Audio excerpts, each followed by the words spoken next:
হরে কৃষ্ণ। তো আপনারা জেনে হয়তো হাসবেন, হয়তো মাটিতে গড়াগড়ি খাবেন যে যারা আজকে সবচেয়ে উন্নত সেই পাশ্চাত্যবাসীরা মাত্র 400 বছর আগেও বিশ্বাস করতো যে নারীদের শরীরে আত্মা নেই, নারীরা হচ্ছে শুধু একটা বস্তু, এবং নারীদেরকে হত্যা করলেও কিন্তু কোনো আইন ছিল না, কোনো বিচার ছিল না।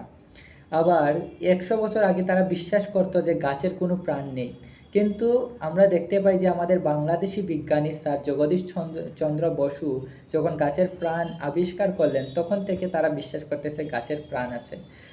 তো তারা নারীদের দেহে আত্মা আছে সেটা বিশ্বাস করতো না, গাছের প্রাণ আছে সেটা বিশ্বাস করতো না।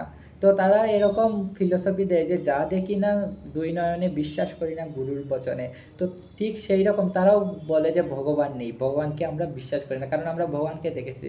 তো যে ব্যক্তি বলেন নারীদের শরীরে আত্মা নেই, নারীদের প্রাণ নেই, গাছের প্রাণ নেই, তো তাদের কতটুকু জ্ঞান আছে? তো আমরা এই জন্য আমাদের শাস্ত্রকে ফলো করতে হবে, গুরুকে ফলো করতে হবে। আমাদের শ্রীমদ্ ভাগবতমে যা 5000 বছর আগে লিপিবদ্ধ হয়েছে সেখানে স্পষ্টত বলা হয়েছে যে গাছে কত লক্ষ, 84 লক্ষ জীবনের মধ্যে গাছ কত লক্ষ, 15 লক্ষ, সব কিছু তারা বলা হয়েছে।